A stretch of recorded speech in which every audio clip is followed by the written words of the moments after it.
योऽन्तः प्रविश्य मम वाचमिमां प्रसुप्तां सञ्जीवयत्यखिलशक्तिधरः स्वधाम्नाम् अन्यांश्च हस्तचरण श्रवणत्वगादीन् प्राणान्नमो भगवते पुरुषाय तुभ्यम्।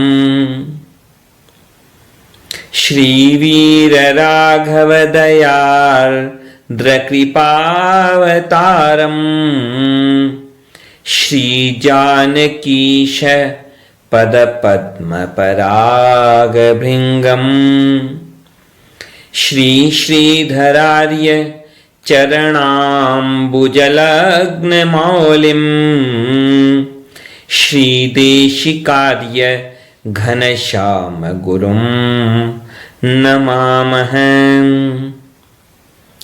कर्कटे पूर्वफाल्गुन्यां तुलसीकाननोद्भवां पाण्ड्ये विश्वम्भरां गोदां वन्दे श्रीरङ्गनायिकीं।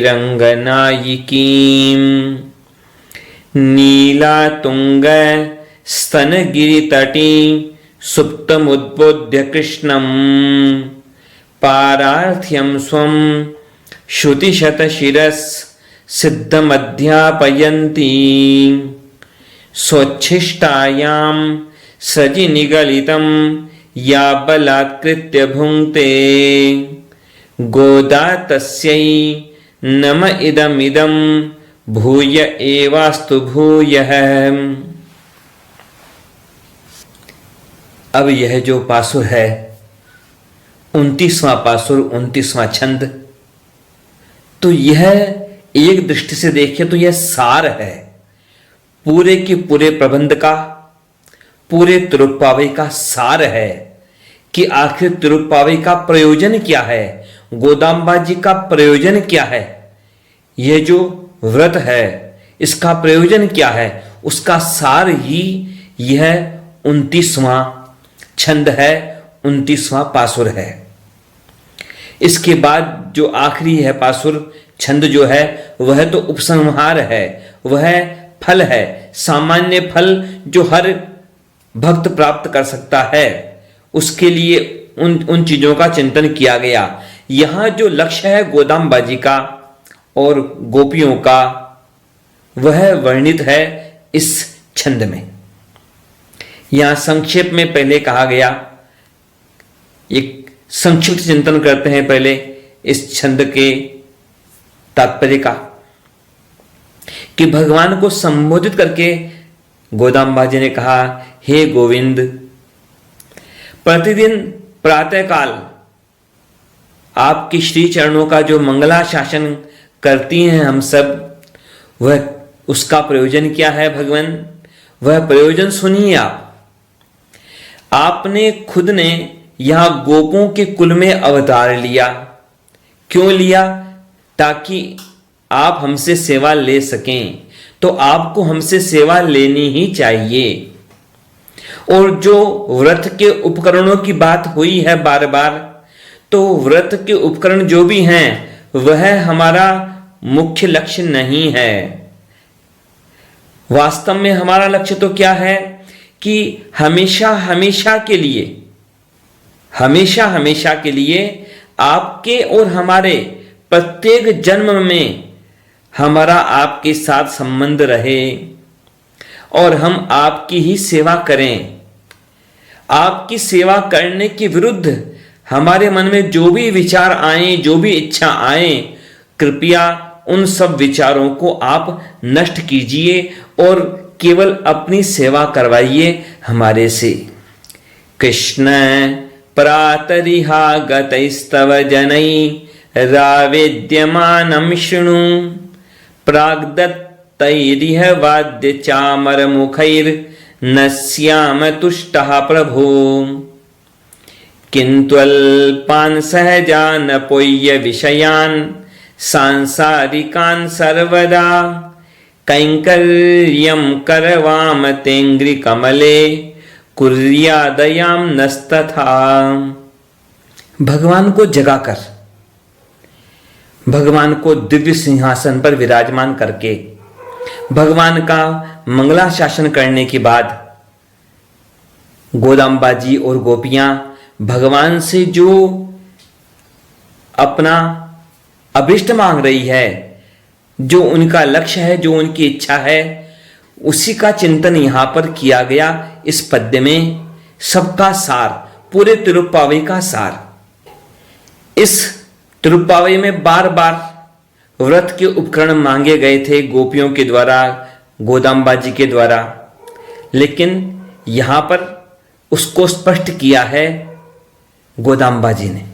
यामुनाचार्य स्वामी जी महाराज आलवंदा स्तोत्र में बड़े सुंदर ढंग से वर्णन करते हैं अपने मन की इच्छा भगवान से, कि वो कैसी सेवा करना चाहते हैं भगवान की, उनके जीवन का लक्ष्य क्या है, वो स्पष्ट करते हैं और निवेदन करते हैं भगवान से। भवन्तमेवानुचरन् निरन्तरं प्रशान्त निःशेष मनोरथान्तरः कदा मैकान्तिक नित्य किंकरः प्रहर्षयिष्यामि सनाथ जीवितः।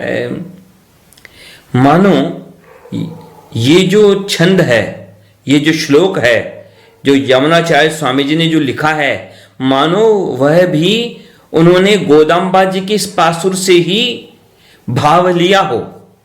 उसमें क्या प्रार्थना की है उन्होंने कहा है कि भगवान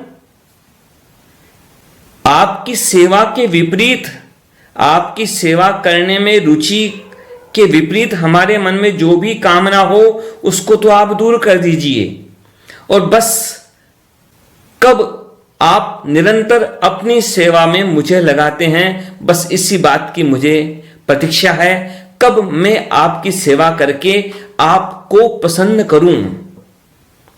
बड़ी गहरी बात है, इसका पुनः चिंतन करेंगे। यहां पर यह भाव स्पष्ट कहा है उन्होंने। भगवान को प्रसन्न करना उनका लक्ष्य है, स्वयं आनंदित होना उनका लक्ष्य नहीं है। भगवान आनंदित हों, भगवान प्रसन्न हों, यह लक्ष्य है यमुनाचार्य स्वामी जी का। और वह भाव उन्होंने कहां से लिया? यहीं पर इसी छंद से, इसी पासुर से, गोदाम्बा जी से उन्होंने यह भाव लिया।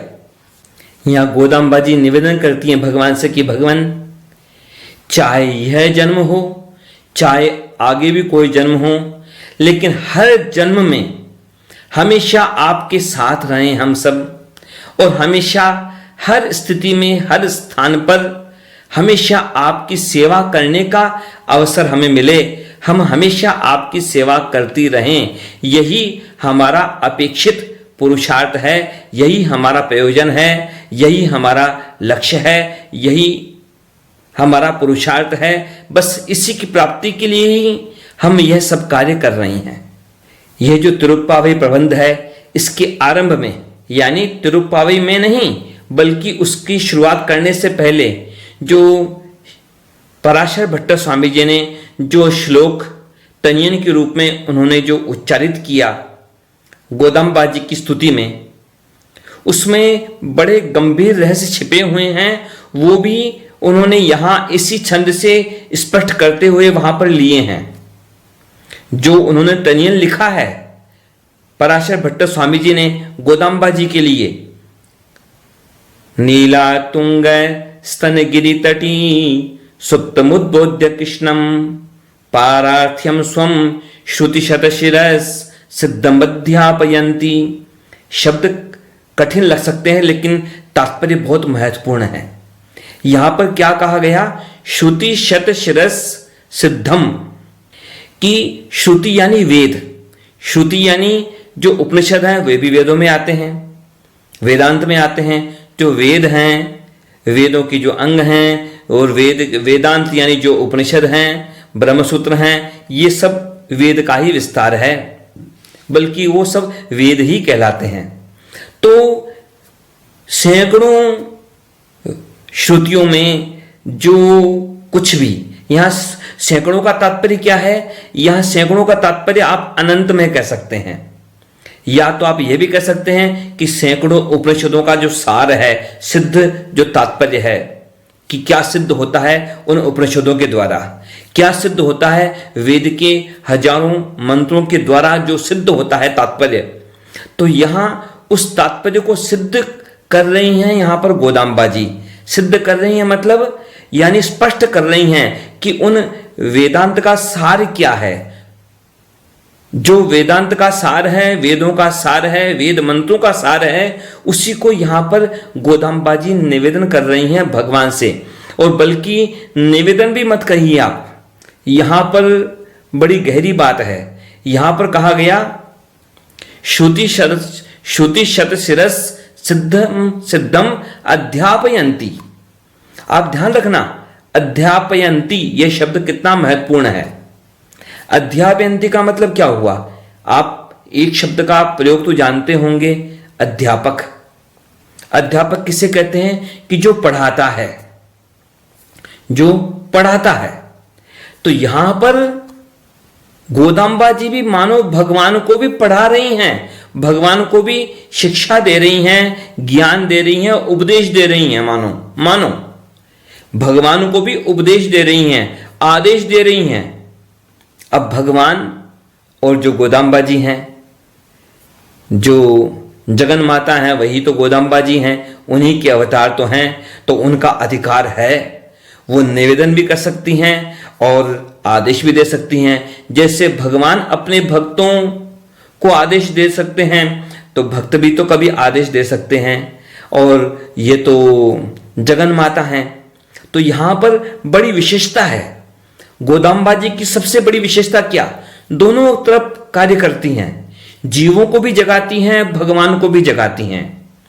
जीवों का सोना क्या है और भगवान का सोना क्या है?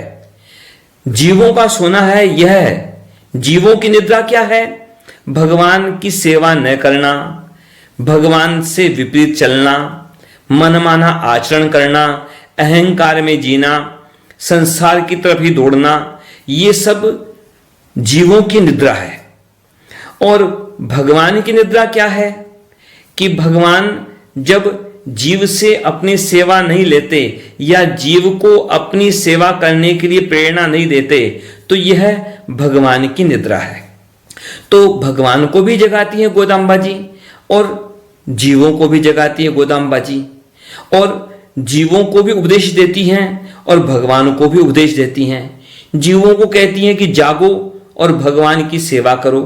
भगवान से कहती हैं कि भगवान आप तत्पर होइए और हमको सेवा में लीजिए, सबको सेवा में लीजिए, सबको सेवा करने का अवसर मिले। भगवान आप सबको अपने श्री चरणों में लीजिए। वेद, वेदांत, उपनिषद, ब्रह्मसूत्र, इन सब में ब्रह्म की प्राप्ति का वर्णन है कि ब्रह्म की प्राप्ति करना लक्ष्य है, परम पुरुषार्थ है इस जीव का, पर ब्रह्म की प्राप्ति करना। तो पर ब्रह्म की प्राप्ति होनी यह तो स्पष्ट है, उन सब में यह तो स्पष्ट किया गया है। लेकिन पूरी तरह से अर्थ स्पष्ट नहीं होता कि पर ब्रह्म की प्राप्ति हो जाएगी, ब्रह्म की प्राप्ति हो जाएगी, तो फिर यह जीव करेगा क्या? जब उस ब्रह्म की प्राप्ति हो जाएगी, परमात्मा की प्राप्ति हो जाएगी, तब यह क्या करेगा? यह बात स्पष्टतः है वहां पर कहीं किसी एक जगह पर स्पष्ट नहीं की गई है। वेद में और उपनिषदों में किसी एक जगह पर यह सारी बात स्पष्ट नहीं की गई। अब उसको स्पष्ट करने के लिए अलग अलग जगहों से प्रमाण ढूंढने पड़ते हैं, गहरे डुबकी लगानी पड़ती है, और विद्वानों ने, संतों ने, आचार्यों ने उसमें गहरी डुबकी लगा करके उन विशेष प्रमाणों को इकट्ठा किया कि वास्तव में परब्रह्म की प्राप्ति के बाद होता क्या है। जैसे तैत्तिरीयोपनिषद में कहा गया, सोश्नुते सर्वान कामान सह ब्रह्मणा विपश्चितेति, तैत्तिरीयोपनिषद में। तो वहां पर क्या कहा गया कि जब उस परब्रह्म की प्राप्ति कर लेगा यह जीव, तब क्या करेगा तब उस परब्रह्म का अनुभव करेगा। उस परब्रह्म के जो गुण हैं, दिव्य गुण हैं, उनके दिव्य गुणों का अनुभव करेगा।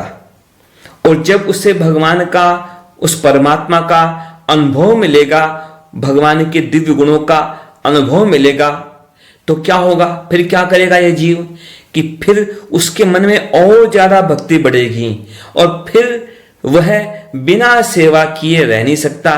तो क्या करेगा? फिर वह परमात्मा की सेवा करने में लग जाएगा निरंतर।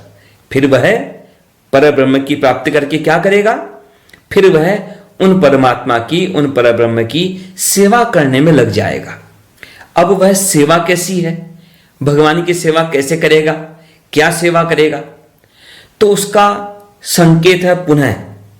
अब एक मंत्र है, वह मंत्र कितना व्यापक है कि भगवान की आरती करते हैं उस समय में उस मंत्र को बोला जाता है। तो अब उसमें भी क्या विशेषता है कि वह मंत्र तद विप्रासो विपन्यवो जाग्रीवा गुंस समिंदते विष्णोर यत् परमम पदम, जो आरती करते समय में यह मंत्र सबसे ज्यादा प्रयोग किया जाता है वेद मंत्र की दृष्टि से। तो यह मंत्र कहां कहां उपलब्ध है? यह ऋग्वेद में भी है, यह मंत्र सामवेद में भी है, यह बृहद जाबालोपनिषद में भी है, और यह मंत्र नृसिंह पूर्व तापनी उपनिषद में भी है, यह मंत्र पैंगलोपनिषद में भी है, यह मंत्र आवरणिक उपनिषद में भी है, यह मंत्र स्कंदोपनिषद में भी है, और यह मंत्र तारसारोपनिषद में भी है। इतनी जगह पर यह मंत्र प्राप्त होता है तो कितना अत्यधिक प्रमाण के रूप में है। तो क्या करता है वह जीव? जब वह भगवान के धाम में पहुंचता है, भगवान के दिव्य गुणों का अनुभव करता है, भगवान की सेवा में तत्पर होता है, तब क्या करता है कि फिर वह निद्रा से रहित रहकर, निद्रा कौन सी? अब भगवान के परम लोक में तमोगुण तो है ही नहीं, तो नींद का काम नहीं। तो वहां नींद का नहीं होने का मतलब क्या हुआ कि अज्ञान बिल्कुल नहीं, वहां शुद्ध सत्व गुण है। तो वहां पर क्या स्थिति कि वहां पर जीव निरंतर क्या करता है? भगवान की स्तुति करता है, भगवान के गुणों का गान करता है, भगवान की महिमा का गान करता है। पुनः वर्णन आता है तैत्तिरीय उपनिषद में, एतत् साम गायन नास्ते। तो वहां पर साम वेद के मंत्रों से वह भगवान की स्तुति करता है जीव। तो इस प्रकार उपनिषदों के द्वारा क्या सिद्ध हुआ? मुक्ति का या मोक्ष का तात्पर्य क्या सिद्ध हुआ? इससे यह सिद्ध होता है कि भगवान की निरंतर सेवा करना ही मुक्ति है, भगवान की निरंतर सेवा करना ही मोक्ष है, भगवान की निरंतर सेवा करना अनवरत, बिना क्रम टूटे, निरंतर अनवरत भगवान की सेवा करना ही उस परब्रह्म की प्राप्ति का तात्पर्य है। लेकिन यह कार्य बड़ा कठिन है कि उपनिषदों में, वेद के मंत्रों में, यहां वहां पता नहीं कहां कहां जो बिखरे हुए हैं मोती, ये जो वेदों के मंत्रों के मोती, अनमोल रत्न जो हैं बिखरे हुए, इनको इकट्ठा करके, उनको एक साथ पिरो करके उनको समझना बड़ा कठिन है, बड़े बड़े विद्वानों के लिए भी कठिन है। तो अब बाकी सामान्य बुद्धि वाला व्यक्ति कैसे समझ पाएगा उन चीजों को? तो इसके लिए गोदाम्बा जी ने ऐसा महान कार्य किया कि उन सब जो श्रुति शत शिरस सिद्धम अध्यापयंती, जो सैकड़ों श्रुतियों में, हजारों श्रुतियों में, सारी श्रुतियों में, सारे वेदों में, सारे वेद मंत्रों में, सारे उपनिषदों में, सारे के सारे वेदांत के सार तत्वों में, उनमें से जो चयन करके अनमोल में भी जो सर्वश्रेष्ठ जो है सार, वह सार उन्होंने प्रकट किया इस तिरुप्पावी के माध्यम से सबके लिए। और उसका भी सार यहां पर इस 29वें छंद में, 29वें पासुर में है। ये जो जिस छंद का हम चिंतन कर रहे हैं, सामान्य तौर पर क्या समझा जाता है कि यह शरीर तो किसी काम का नहीं होता, जब परम पद में जाएंगे तो ही भगवान की सेवा हो सकती है, वैकुंठ में जाएंगे तो ही सेवा हो सकती है। लेकिन ऐसी बात नहीं है। जो विशेष ज्ञानी हैं, भक्त हैं, जो आचार्य हैं, उन्होंने यह स्पष्ट किया कि भगवान की सेवा का अवसर तो परम पद में जाने की अनिवार्यता नहीं है, वहां तो अवसर है ही है, वहां तो निरंतर वही कार्य है। लेकिन इस धरती पर भी और इस भौतिक शरीर से भी भगवान की सेवा की जा सकती है। जैसे कि श्रीमद् भागवत के 10वें स्कंद के 47वें अध्याय का 61वां श्लोक है, जहां उद्धव जी उन गोपियों की चरण रज की महिमा गाते हैं और ब्रह्मा से प्रार्थना करते हैं, विधाता से प्रार्थना करते हैं कि मुझे आप अगला जन्म क्या दो। ये नहीं कहा विधाता से, ब्रह्मा से, कि आप मुझे मोक्ष दे दो, भगवान का धाम दे दो। कामना ये की कि मुझको तो इस वृंदावन का पेड़ बना दो, पौधा बना दो, पत्थर बना दो, कुछ भी बना दो, पर मुझे यहां इस वृंदावन में मुझे जन्म मिले, ताकि मुझे इन भक्तों की चरण धूलि प्राप्त हो सके, ताकि भगवान की लीलाओं का साक्षी बन सकूं, भगवान की लीलाओं का सहभागी बन सकूं। आसामहो चरण रेणुजुषामहं स्याम वृंदावने किमपि गुल्मलतौषधीनां यादुस्त्यजं स्वजनमार्यपथं च हित्वा भेजुर्मुकुंद पदवीं श्रुतिभिर्विमृग्याम्। भगवान के भक्त रसखान ने भी उसी श्लोक को आधार लेकर के, उसी का भाव लेकर के एक बड़ा सुंदर काव्य की रचना की और क्या कहा कि मुझे आगे यदि जन्म मिले मानव का, तो मुझे कैसा मिले कि मुझे जन्म मिले वहां पर गोकुल गांव में, ग्वालों के बीच में मुझे जन्म मिले, ग्वाले का जन्म मिले। भगवान के जो सखा हैं गोप ग्वाल, मुझे उनमें मुझे जन्म मिले। यदि मैं पशु बनना है मेरे लिए अगले जन्म में, तो मैं पशु कौन सा बनूं? कि फिर तो मैं पशु बनूं कि नंद बाबा की जो गौएं हैं उनके बीच में मुझे भी किसी गाय के रूप में, किसी अन्य पशु के रूप में मुझे वहां जन्म मिल जाए पशु के रूप में। पत्थर ही बनना हो मुझे यदि, तो मैं पत्थर कैसा बनूं? तो पत्थर बनूं तो मैं गिरिराज जी का कोई पत्थर बन जाऊं अगले जन्म में, ताकि मुझे भगवान का दर्शन मिल जाए, भगवान की लीला का दर्शन मिल जाए। यदि मुझे एक पक्षी का जन्म मिलना निश्चित है, तो फिर मैं कैसा पक्षी बनूं कि वहां जो यमुना जी के किनारे जो कदम्ब है, कदम वृक्ष, तो उन कदम के वृक्षों में घोंसला बना करके रहने वाला मैं कोई पक्षी बनूं, ताकि मुझे भगवान का दर्शन हो, भक्तों का दर्शन हो। मानुष हूं तो वही रस खान, बसो ब्रज गोकुल गांव के ग्वारन। जो पशु हो तो कहा बस मेरो, चरो नित नंद की धेनु मंझारन। पाहन हो तो वही गिरि को जो, धर्यो कर छत्र पुरंदर कारण। जो खग हो तो बसेरो करो मिली, कालिंदी कूल कदम्ब की डारन। भगवान के कई भक्त तो इसलिए परम पद की बजाय भी इस धरती पर भगवान के गुणों का अनुभव करने में ज्यादा रुचि रखते हैं। क्यों? क्योंकि उनका भाव यह रहता है कि भगवान में तो सारे गुण हैं, लेकिन वैकुंठ में उनके कई गुण प्रकट नहीं हो पाते। लेकिन वो गुण प्रकट होने का अवसर पाते हैं कहां पर?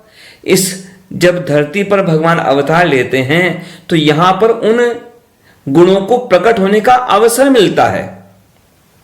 जैसे अब जहां पर अंधेरा हो वहां पर प्रकाश, किसी वस्तु का प्रकाश, दीपक का प्रकाश या कोई भी प्रकाश, किसी प्रकाशमान वस्तु का जो है उसकी शोभा वहां पर होगी, अंधेरे में हो पाएगी। जहां सूर्य का प्रकाश चमक रहा हो वहां पर दूसरे प्रकाश की वस्तु का अनुभव नहीं हो पाएगा। तो वहां परम पद में तो क्या सब ज्ञानी हैं, परम ज्ञानी हैं, स्वयं भगवान हो, वहां जितने भी भगवान के दिव्य सूर्य हों, भगवान के जो भी पार्षद हों, तो वहां पर भगवान के दिव्य गुण प्रकट होते हैं, लेकिन कुछ गुण प्रकट नहीं हो पाते। जैसे डॉक्टर है तो कोई रोगी हो तब तो उसकी दवा की कुशलता, बाकी कुशलता प्रकट हो पाएगी। तो वहां तो परम पद में तो कोई किसी तरह से कोई न दुखी है न कोई अज्ञानी है। यह इस धरती पर भगवान की सुशीलता, सुलभता, कृपालुता, ये सारे गुण यहीं प्रकट हो पाते हैं। क्योंकि वहां पर दया करें तो किस पर करें दया? वहां कौन दया का पात्र है? वहां तो सब एक से बढ़कर एक हैं। दया होती है किसी छोटे पर, दया होती है किसी दुखी पर। तो यहां पर ही दुखी हैं, यहां पर ही कष्ट में है संसार में लोग। परम पद में तो, वैकुंठ में तो कोई दुखी नहीं है। तो इसलिए भगवान के जो दिव्य गुण यहां प्रकट होते हैं, कई गुण, तो उनके कारण से कई भक्त तो भगवान से यहां तक कह देते हैं कि भगवान हमें तो यहीं पर सेवा करने का मौका मिल रहा है, तो हम इस सेवा को नहीं त्याग सकते। हम तो वैकुंठ की बजाय भी यहां पर भी हम तो सेवा करना चाहते हैं। लेकिन ध्यान रखें, ये अलग अलग लोगों के अलग अलग भाव हैं, अलग अलग भक्तों के अलग अलग भाव हैं। और भाव की मुख्यता है शब्दों को ना पकड़ें, हम उनके भाव को देखें। जैसे हनुमान जी महाराज, कौन होगा उनके जैसा भक्त? हनुमान जी महाराज से बढ़कर के और कौन भक्त हो सकता है भगवान का? लेकिन हनुमान जी महाराज ने भी क्या कहा? राम जी से क्या कहा? राम जी से कह दिया कि मैं तो आपके साथ चलना नहीं चाहता, मैं तो यहीं पर आपकी कथा सुनना चाहता हूं। चलना क्यों नहीं चाहते?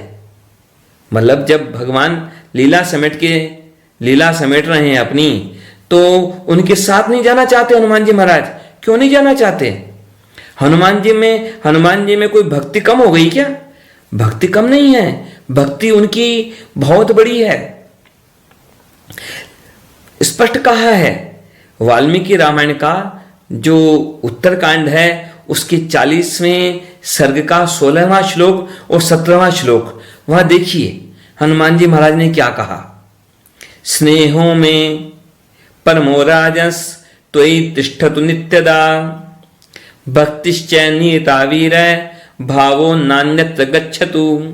स्पष्ट करें हनुमान जी महाराज कि मेरा आप में परम स्नेह है और परम भक्ति है और हमेशा आप में ही रहेगी, और कहीं मेरी भक्ति कहीं जा नहीं सकती। दूसरे रूप में भी भक्ति नहीं है उनकी। तो हनुमान जी महाराज की भक्ति तो ऐसी है, वो जानते हैं कि वही राम जी हैं, वही नारायण हैं, लेकिन उनकी जो भक्ति राम रूप में है वो उनकी अन्य रूपों में नहीं है।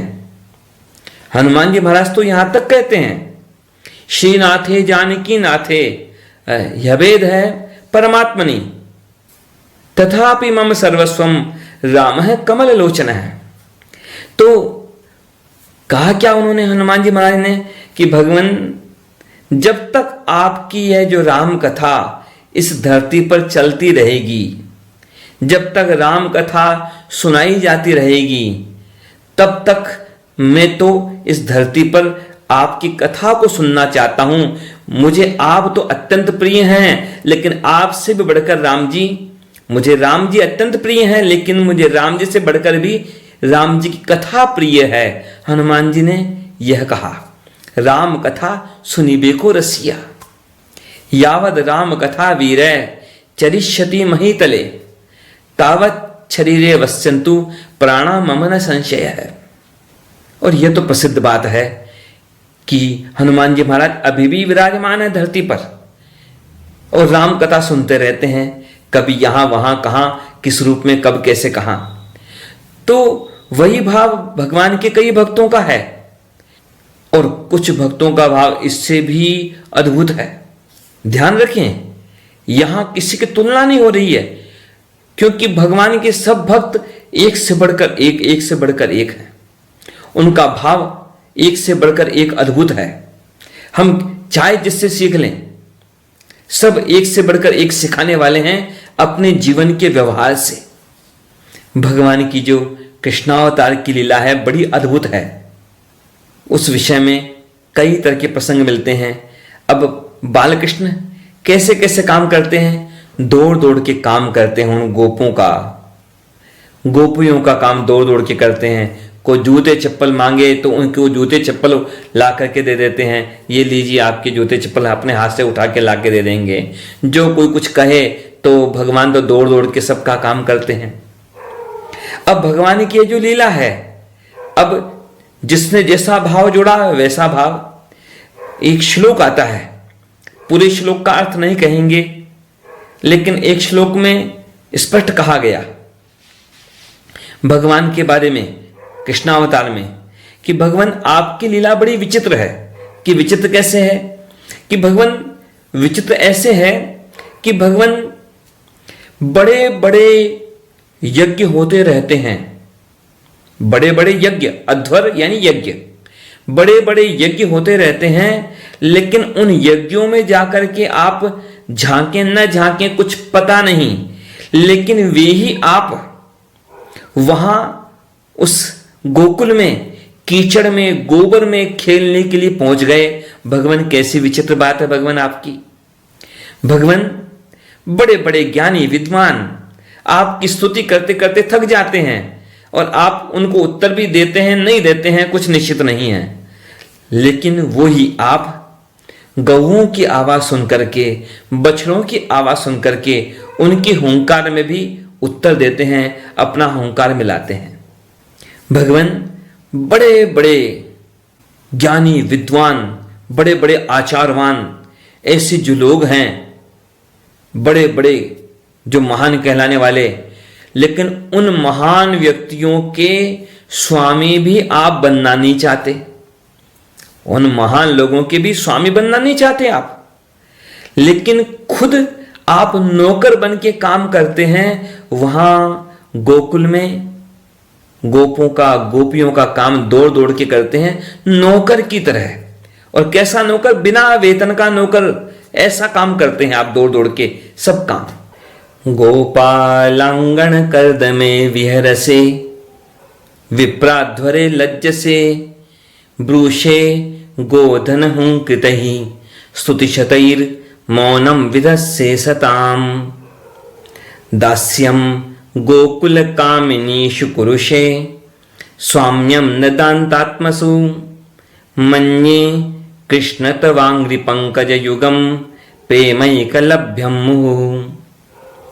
दास्यम गोकुल कामिनीषु कुरुषे, कि कैसी विचित्र बात है भगवान आपकी।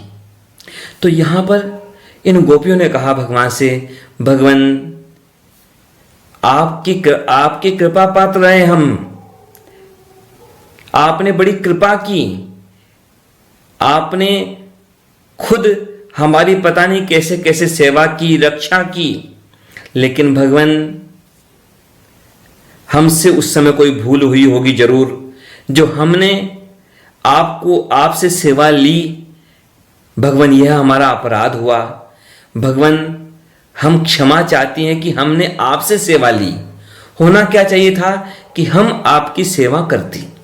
गोदाम्बा जी ने कहा, गोपियों ने कहा कि भगवान हमने अपनी भूल समझ ली, और भगवान हम आपकी शरण में आ गई।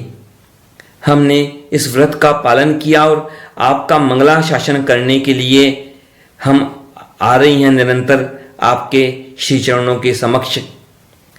तो भगवान से पुनः कहा कि भगवान हम जो बारंबार आपकी जो मंगला शासन कर रही हैं, मंगल आशासन यानी भगवान के मंगल की कामना जो कर रही हैं गोपियां बारंबार, तो उन्होंने कह दिया भगवान से कि भगवान हम जो बारंबार जो आपका मंगला शासन कर रही हैं, जो बारंबार जय हो विजयी हो, भगवान आपके लिए जो हम प्रार्थना कर रही हैं भगवान, तो इसका प्रयोजन क्या है भगवान, आप इस बात को सुन लीजिए।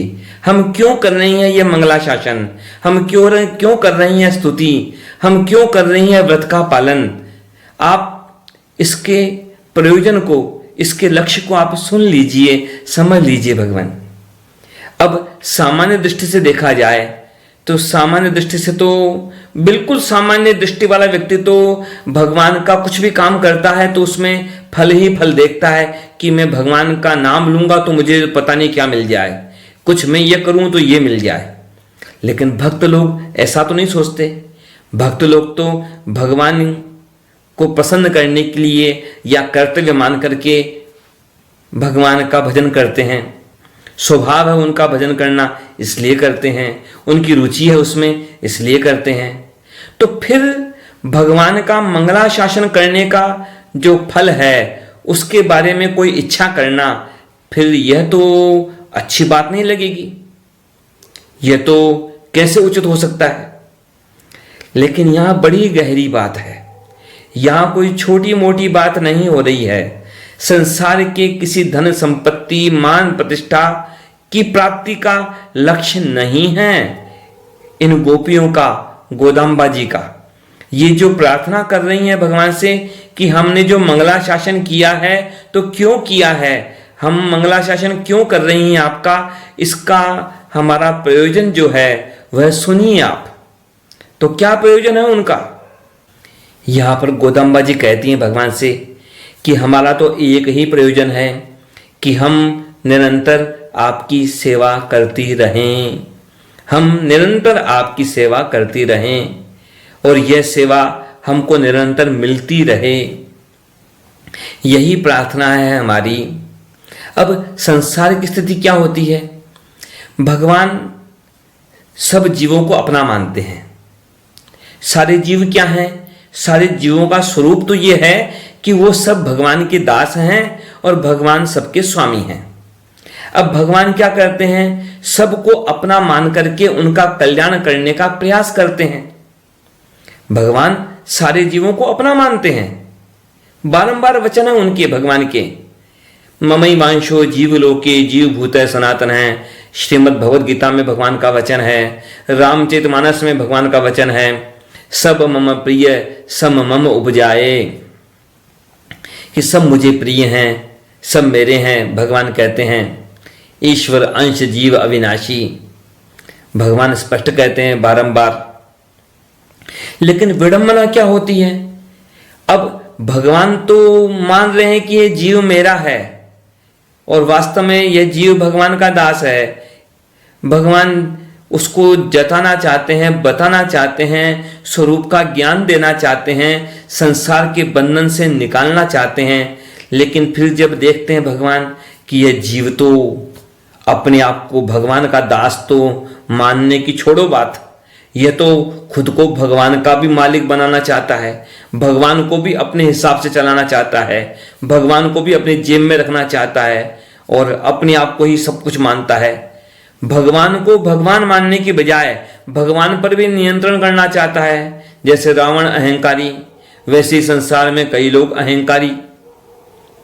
श्रीमद् भगवद गीता में वर्णन आता है ना, जो आसुरी संपत्ति का, तो आसुरी लोग जो हैं, असुर लोग, असुर का मतलब कोई सींग वाले थोड़ी होते हैं, जिसकी प्रवृत्ति वैसी आसुरी प्रवृत्ति वह असुर। तो जो मैं करे, जो अपने धन पर, अपनी संपत्ति पर, अपने नाम पर, अपनी सांसारिक उपलब्धियों पर जो गर्व करता है, अहंकार करता है, वो सब भगवान के द्वेषी ही तो हैं। तो भगवान जब बार बार प्रयास करके थक जाते हैं तो सोचते हैं कि ये लोग समझ क्यों नहीं रहे हैं, क्यों नहीं समझ रहे ये लोग, ये इतना अहंकार क्यों कर रहे हैं। ये है तो अब भगवान के दास हैं तो भगवान ये सोचते हैं कि हाँ तो ये दास, लेकिन ये तो खुद को अपना मालिक खुद मानते हैं। फिर भगवान विचार करते हैं क्या बात है, इनकी बुद्धि में कोई दोष है जो ये समझ नहीं रहे हैं। तो भगवान देखते हैं कि नहीं, बुद्धि तो इनकी बहुत तेज है, दुनिया को उल्लू बनाते हैं। तो बुद्धि में समस्या नहीं है तो कारण क्या है? तो फिर भगवान सोचते हैं शायद ये मेरे दास नहीं होंगे। भगवान सोचते हैं शायद ये मेरे दास नहीं होंगे, यदि होते तो भगवान की ओर आते, परंतु ये तो भगवान के द्वारा बार बार चेताने पर भी भगवान के विपरीत चलते हैं। तो फिर भगवान उनकी परवाह छोड़ देते हैं कि अरे ये जब अपने आप को मेरा मानते ही नहीं है तो फिर मैं इनकी परवाह क्यों करूं, ये तो मनमाना काम करते हैं, ये तो अपने आप को मेरा मानते ही नहीं है। यहां पर गोदाम्बा जी ने और गोपियों ने भगवान से एक और भी विशेष बात कही कि भगवान हम आपकी दास हैं, इससे भी बढ़कर के हम तो कहना चाहती हैं हम आपकी वस्तु हैं। कोई दास होगा तो उसके मन में कुछ इच्छा होगी, खुद सुखी होने की, खुद प्रसन्न होने की। हम तो यह भी नहीं चाहती कि हम खुद प्रसन्न हों, कि हमें सुख मिले, हम यह भी नहीं चाहती आपकी सेवा करके। भगवान हम तो आपकी वस्तु हैं, आप स्वामी हैं और हम आपकी वस्तु हैं, स्वामी आप। हमारे मन में तो कोई इच्छा होनी ही नहीं चाहिए, हमारे मन में तो यही इच्छा है कि हम आपको कैसे प्रसन्न करें। यहां पर गोदाम्बा जी ने भगवान से पुनः कहा सुनिए। क्यों कहा भी सुनिए? सुनाया तो यही रहा था, तो फिर बीच में वापस सुनिए क्यों कहा गया? कि मानो भगवान भी इनकी बात सुनते सुनते भगवान भी इनकी भक्ति में तन्मय हो गए। जैसे भक्त भगवान का दर्शन करके, भगवान की कृपा दृष्टि प्राप्त करके उसी में तन्मय हो जाता है, तो भगवान भी इनकी भक्ति में तन्मय हो रहे थे, इनकी भक्ति का अनुभव करके। तो भगवान को भी पुनः सावधान किया कि भगवान सुनिए। शास्त्रों में बारंबार आती है बात कई जगह पर कि स्वयं भगवान, जैसे श्रीमद् भगवद गीता में 10वें अध्याय के पहले श्लोक में ही वहां पर अर्जुन को सुना तो रही है पहले से ही, पर फिर कहते हैं सुनो, ध्यान से सुनो। भूय एव महाबाहो शृणु में परमम वचः। जब विशेष बात बोल रहे हैं तो फिर कहा अरे सुनो, ध्यान से सुनो अर्जुन, अर्जुन ध्यान से सुनो। यहां गोदाम्बा जी भगवान को सावधान करके कह रही हैं भगवान सुनिए, सुनिए भगवान। यहां गोदाम्बा जी क्या कहती हैं भगवान से, और गोदाम्बा जी के लिए क्या कहा गया? वहां पर जो तनियन है, गोदाम्बा जी की जो तनियन है, तनियन श्लोक जो है, अब यह तो उन लोगों के लिए तो लज्जा की बात होनी चाहिए कि जो रावण संप्रदाय में दीक्षित हैं और वो तनियन शब्द का तात्पर्य नहीं समझते हों, तो उनको जानना चाहिए कि क्या होती है तनियन, क्या इन आलवारों की तनियन, क्या आचार्यों की तनियन। तो यहां पर जो श्री पराशर भट्ट स्वामी जी ने जो तनियन कहा है गोदाम्बा जी के लिए तिरुप्पावई के आरंभ में, तिरुप्पावई आरंभ करने से पहले, तो उसमें क्या कहा था? अध्यापयंती, यानी उपदेश देने वाली। तो क्या उपदेश दे रही हैं गोदाम्बा जी भगवान को भी कि भगवान आपको हमारे द्वारा सेवा लेनी ही चाहिए। अब ये जो वाक्य है यह तो जरा आदेश जैसा लगता है, तो बिल्कुल आदेश जैसा ही है यहां पर। अब प्रार्थना करने की जो शैली होगी वहां तो ऐसा होगा कि भगवान हमारी सेवा स्वीकार कीजिए, यह होगी प्रार्थना की शैली, प्रार्थना का ढंग। और यहां पर जो ढंग है यह ढंग जो है आदेश जैसा है। तो भगवान के भक्त जो हैं, भक्त के रूप में कहें हम, तो फिर बात ऐसी है कि भक्त निवेदन भी करते हैं और भगवान पर अधिकार रखते हैं अपना, तो आग्रह भी कर सकते हैं। और गोदाम्बा जी कौन है? ये तो जगदम्बा हैं, जगन माता हैं। अब जो है गोदाम्बा जी भगवान की भूदेवी की अवतार हैं। इधर मानो भगवान ने कहा उन गोपियों से और गोदाम्बा जी से कि देखो भाई, तुम सब व्रत का उपकरण लेने के लिए मेरे पास आई हो, तो व्रत के उपकरण ले लो और लौट जाओ। सेवा करने का अवसर चाहती हो तो ठीक है, जब उचित समय होगा, जब होगा तब तुम्हें अवसर दूंगा सेवा का। लेकिन यहां पर ही तो स्पष्ट किया है गोदाम्बा जी ने अपने हृदय का भाव कि हम व्रत का उपकरण लेने के लिए नहीं आई हैं। व्रत के उपकरण की बात बार बार हुई है, अलग अलग उपकरण मांगे गए हैं, उनकी चर्चा हुई है, लेकिन ये ऊपर ऊपर की बात थी। वास्तव में उनके हृदय का भाव क्या है? हृदय का भाव केवल एक है कि निरंतर भगवान की सेवा करने का अवसर। और ये निरंतर वाला भाव जो है बड़ा गहरा है। इस भाव को यदि आप समझ लें तो समझ लें, आप ये भी समझ लें, यदि यहां पर गोदाम्बा जी का यह भाव आप समझ लें कि वो निरंतर सेवा चाहती हैं, कैसे सेवा चाहती हैं, तो आपको यह भी समझ में आ जाएगा कि भगवान की कैसी भक्ति है गोदाम्बा जी की। और अवश्य ही उस भाव का कुछ अंश भी यदि ले लिया, यदि आपने अपने जीवन में, मन में, तो आपका जीवन भी धन्य होगा, इसमें संदेह नहीं हो सकता। गोदाम्बा जी क्या कहती हैं यहां पर कि सेवा करनी है, लेकिन कब तक करनी है, कैसे करनी है, कहां करनी है? तो स्पष्ट कहा कि जब तक यह आत्मा है, जब तक यह आत्मा है, जब तक यह शरीर है, आत्मा है, तब तक निरंतर। कैसे निरंतर? इस जन्म में निरंतर भगवान आपकी सेवा करनी है, और पुनः हमारा जन्म हो तब भी उस जन्म में भी हमें निरंतर आपकी सेवा करनी है। हम भगवान आपके धाम पहुंच जाएं, वहां पर भी हमें आपकी सेवा करनी है।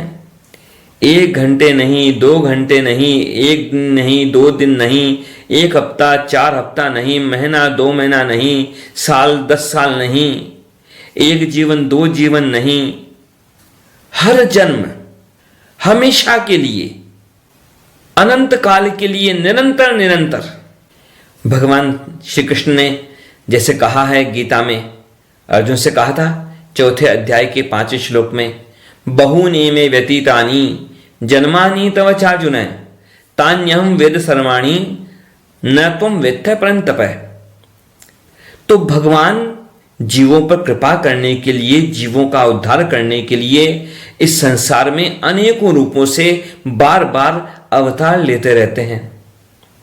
अब गोपियों की प्रार्थना क्या है कि भगवान जब जब आपका अवतार हो तब तब हमको भी आपके साथ आने का अवसर मिले, और हमें उन अवतारों में हमेशा आपकी सेवा करने का अवसर मिले।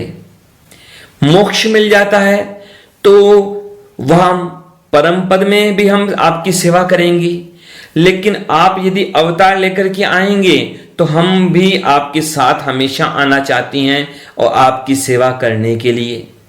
जैसे विष्णु पुराण में वर्णन है, विष्णु पुराण में प्रथम अंश के 9वें अध्याय का 144वां श्लोक, 145वां श्लोक, वहां पर लक्ष्मी जी के बारे में वर्णन किया गया कि भगवान के पास में तो वहां पर वैकुंठ में विराजमान रहती हैं वो लक्ष्मी जी के रूप में, और जब भगवान रामावतार लेते हैं तो वही लक्ष्मी जी सीता जी बन जाती हैं, वे ही लक्ष्मी जी कृष्णावतार में रुक्मिणी जी बन जाती हैं।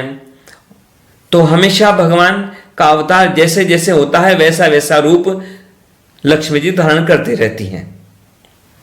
राघवत्वे भवसीता रुक्मिणी कृष्ण जन्मनि अन्येषु चावतारेषु विष्णोरेशानपायिनी देवत्वे देवदेहेयं मनुष्यत्वे च मानुषी विष्णोर्देहानुरूपां वै करोत्येष्यात्मनस्तनुम्।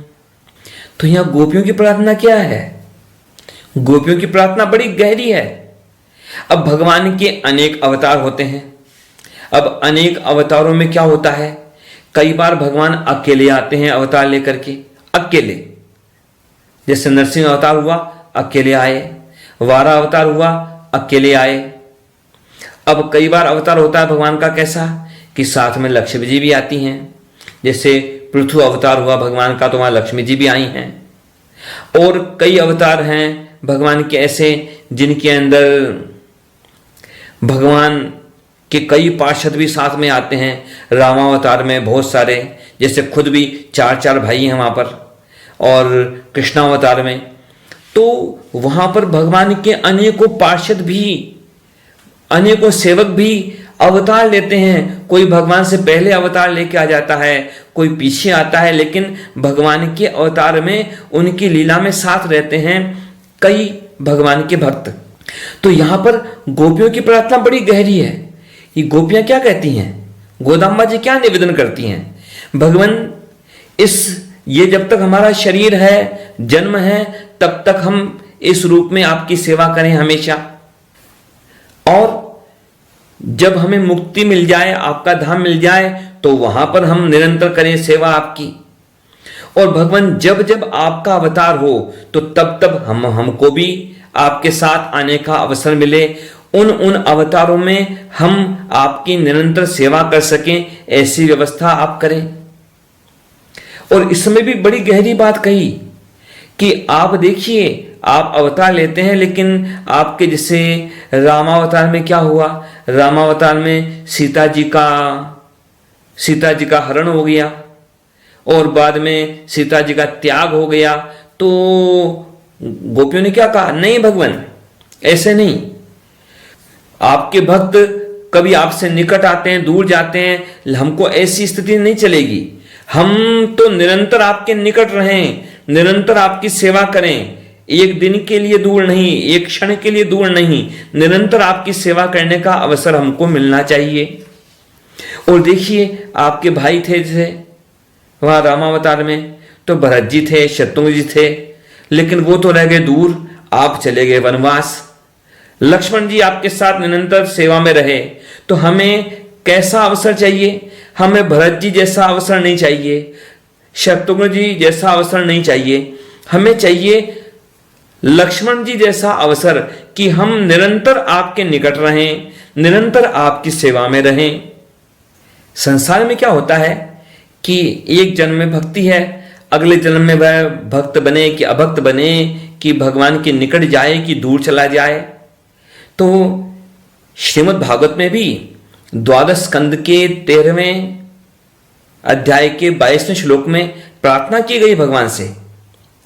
क्या प्रार्थना, कि भगवान जो भी जन्म मिले हमें, लेकिन हर जन्म में हम आपके चरणों में हमारी भक्ति रहे, आपके श्री चरणों में हमारा प्रेम रहे, ऐसा आप हमें अवसर प्रदान करें हर जन्म में। ऐसी परिस्थिति, ऐसी हमारी मन और बुद्धि की स्थिति बना के रखिए हर जन्म में।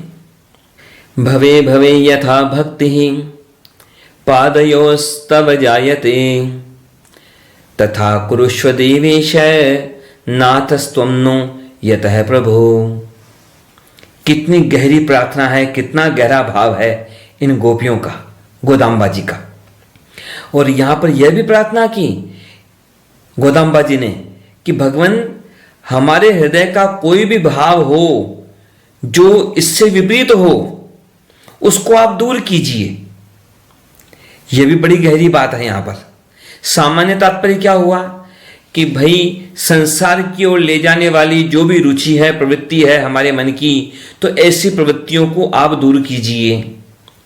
लेकिन ऐसा भाव तो इन गोपियों के जीवन में है ही नहीं।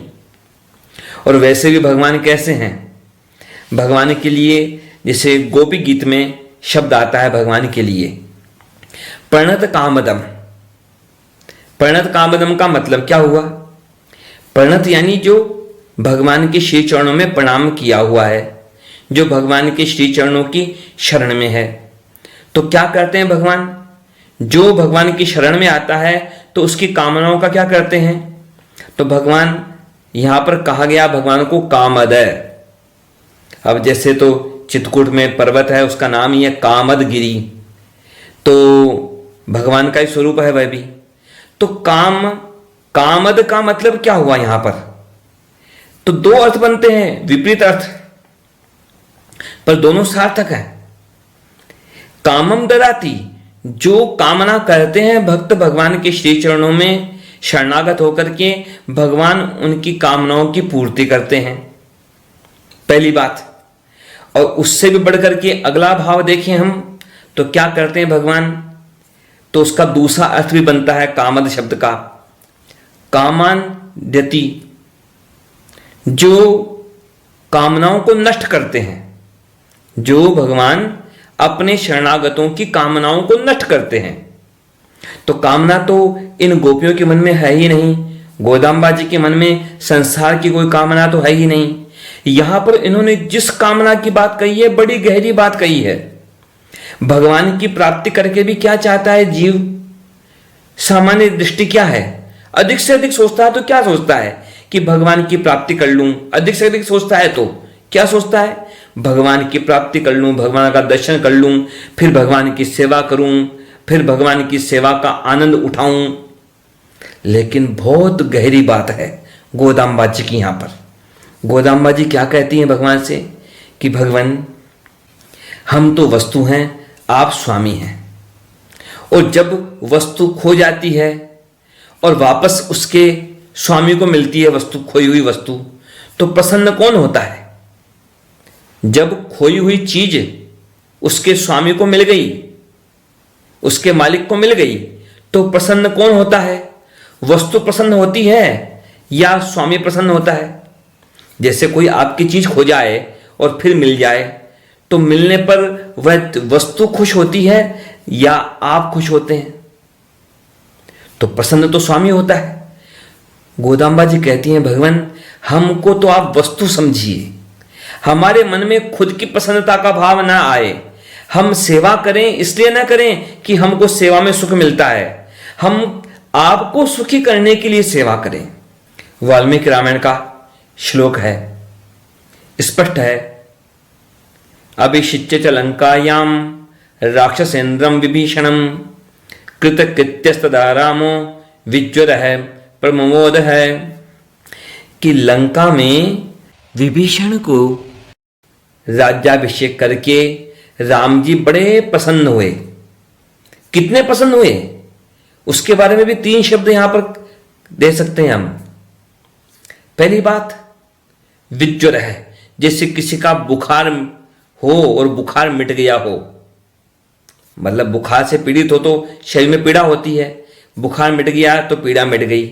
तो राम जी कितने प्रसन्न हुए, जैसे उनका कोई रोग से वो मुक्त हो गए हों, इतने प्रसन्न हुए। जैसे किसी रोगी का रोग नष्ट हो जाता है तो वह कितना प्रसन्न होता है। तो विभीषण को राज्याभिषेक हुआ तो राम जी इतने प्रसन्न हुए जैसे उनका कोई रोग मिट गया और इतनी प्रसन्नता हुई। दूसरी बात, कृतकृत्य, यानी किसी ने अपना कर्तव्य सब कर लिया तो वह कितना खुश होता है कि मेरे तो करने के सारे काम हो गए, अब कोई काम बाकी नहीं बचा। तो ऐसे राम जी प्रसन्न हुए। और प्रसन्न हुए, और कैसे प्रसन्न हुए? सामान्य नहीं, प्रमोद, अत्यंत प्रसन्न हुए। अब जरा देखिए, राज्य किसे मिला है? राज्य मिला है, लंका का राज्य किसे मिला है? राम जी को मिला है या विभीषण को मिला है? मिला है राज्य विभीषण को। और खुश कौन हो रहे हैं? कि राम जी हो रहे हैं। तो ऐसी बात है, जब यह जीव संसार की छोटी मोटी चीजों के पीछे दौड़ता रहता है, इधर से उधर, भगवान से दूर, लेकिन उन संसार की चीजों की दौड़ छोड़ करके भगवान का शरणागत होता है और फिर भगवान के द्वारा वह अपने उचित स्थान पर स्थापित किया जाता है, तो भगवान प्रसन्न होते हैं, अत्यंत प्रसन्न होते हैं। जब जीव इधर उधर भटकता हुआ, उसकी बजाय जब भगवान के चरणार बिंदुओं को परम पद के रूप में पकड़ लेता है, भगवान के श्री चरणों की प्राप्ति करता है, तो वास्तविक प्रसन्नता इस जीव को जितनी होती है उससे ज्यादा तो परमात्मा को होती है। जैसे कोई बालक, कोई बचपन के अंदर ही कोई बालक खो गया हो और वह बालक बाद में मिल जाए उसके माता पिता को, तो कितना प्रसन्न होते हैं उसके माता पिता कि मेरा बिछड़ा हुआ बालक मिल गया।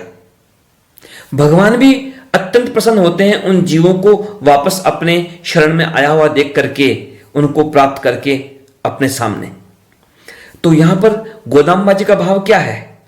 गोदाम्बा जी वही भाव कह रही हैं, भगवान हम आपके शरणागत, हम आपकी सेवा में तत्पर और हम आपको प्रसन्न करने के लिए आपकी सेवा करें। हमको प्रसन्नता मिले इसलिए हम सेवा नहीं करना चाहती, आप प्रसन्न हो इसलिए हम आपकी सेवा करना चाहती हैं। इसी भाव को लेकर के ही तो वहां पर यमुनाचार्य स्वामी जी ने श्लोक लिखा आलवंदा स्तोत्र में, भवंतमेवा नोचरन निरंतरम प्रशांत निशेष मनोरथांतर है कदाह मैकांतिक नित्यंकर है प्रहर्षयिष्यामि सनाथ जीवित है। प्रहर्षयिष्यामि शब्द काम लिया, मतलब क्या हुआ कि मैं प्रसन्न होऊंगा आपकी सेवा करके, ये नहीं कहा, ये पूछा है, ये कामना की है कब होगा अवसर कि मैं आपकी सेवा करके आपको प्रसन्न करूंगा। तो वह भाव कहां से लिया उन्होंने वह भाव लिया यहीं से, गोदाम्बा जी से भाव लिया उन्होंने। श्री गोदा रंगनाथ भगवान के श्री चरणों में प्रार्थना है कि जो भाव यहां पर गोदाम्बा जी ने प्रकट किया वैसा ही भाव हम सबके मन में आए कि हम भगवान से सुख चाहने की बजाय हम भगवान को कैसे सुखी कर सकें, भगवान को कैसे प्रसन्न कर सकें, कैसे भगवान की सेवा करके भगवान को आनंद प्रदान कर सकें, भगवान को आनंदित कर सकें, ऐसा भाव हम सबके मन में आए। भगवान को हम उपाय बना करके संसार को साध्य न बनाएं, बल्कि हम हमारी हर योग्यता को भगवान के लिए लगा करके भगवान को प्रसन्न करके अपने अस्तित्व की सार्थकता को प्राप्त करें। जय श्रीमन नारायण।